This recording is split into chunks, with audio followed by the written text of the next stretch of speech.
¿sí? Vamos a ver del artículo 3, métodos y reglas de interpretación constitucional. Las normas constitucionales se interpretarán en el sentido en que más se ajuste a la Constitución en su integralidad. En caso de duda, se interpretará en el sentido que más favorezca a la plena vigencia de los derechos reconocidos en la Constitución y que mejor respete la voluntad del constituyente y que tendrá en cuenta lo siguiente. Son 8 métodos y reglas de interpretación constitucional. Tenemos reglas de solución de antinomias, principio de proporcionalidad, ponderación, interpretación evolutivo-dinámica, interpretación sistemática, interpretación teológica, interpretación literal y otros métodos de interpretación. Vamos a empezar con las reglas de solución de antinomios. Como lo dice esta, es cuando existe una contradicción entre las normas jurídicas. Ahí se va a aplicar la norma más competente, siempre la norma jerárquicamente superior, la especial o la posterior, ¿sí? ¿Con qué fin? Con el fin siempre de priorizar la aplicación de la norma más relevante o superior en jerarquía.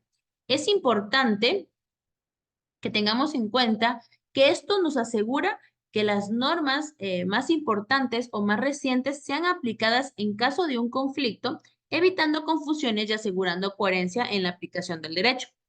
Como principio, como segundo tenemos el principio de proporcionalidad. Este principio nos habla siempre de que cuando existen contradicciones entre normas o no se puede aplicar la primera regla, que es la regla de solución de antinomias, vamos a aplicar el principio de proporcionalidad. A través de la solución se aplicará el principio de proporcionalidad para verificar que en medida de cuestión proteja siempre con un fin constitucional válido, que ésta sea idónea y necesario para garantizar siempre el principio, ¿ya? Eh, y que exista un debido equilibrio entre la protección y la restricción constitucional.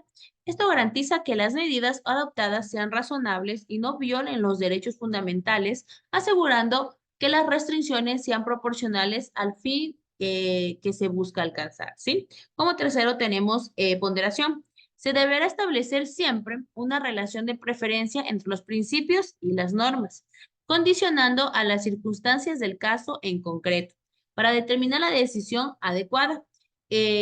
Cuanto más grande o mayor sea el grado de la no satisfacción o de afectación de un derecho o principio, tanto mayor tiene que ser la importancia de la satisfacción del otro, ¿sí?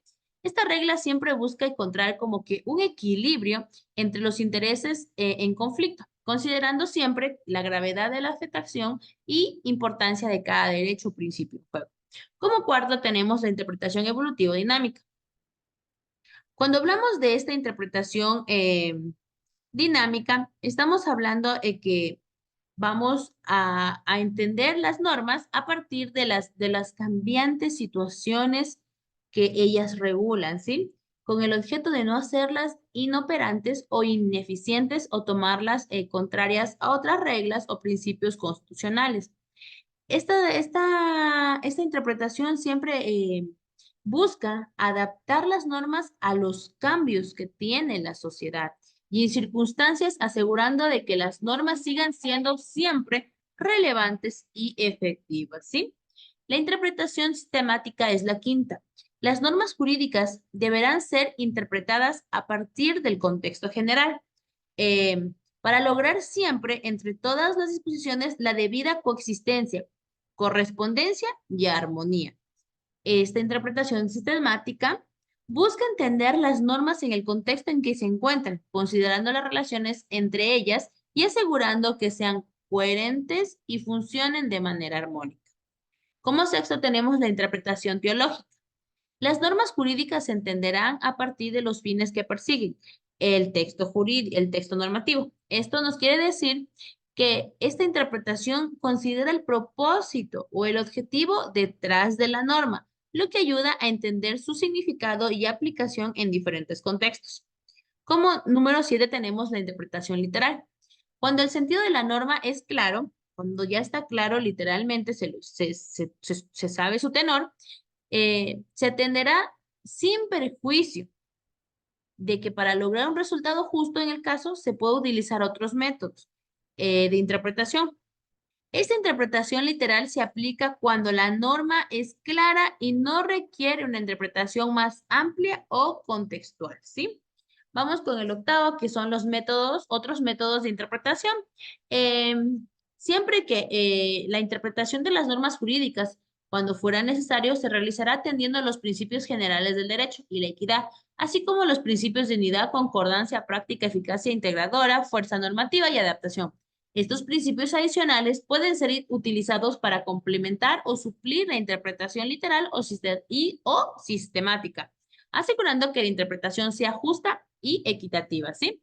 Esos serían los 8 métodos de interpretación, como tenemos como conclusión que los métodos y reglas de interpretación constitucional establecidos en el artículo 3 buscan asegurar siempre una interpretación integral, coherente y efectiva de la Constitución y las normas jurídicas. Estos métodos y reglas proporcionan un marco sólido para resolver conflictos entre normas y ponderar siempre los principios en tensión, adaptar las normas a los cambios sociales y garantizar que la interpretación que se realice sea de manera sistemática, teológica y equitativa.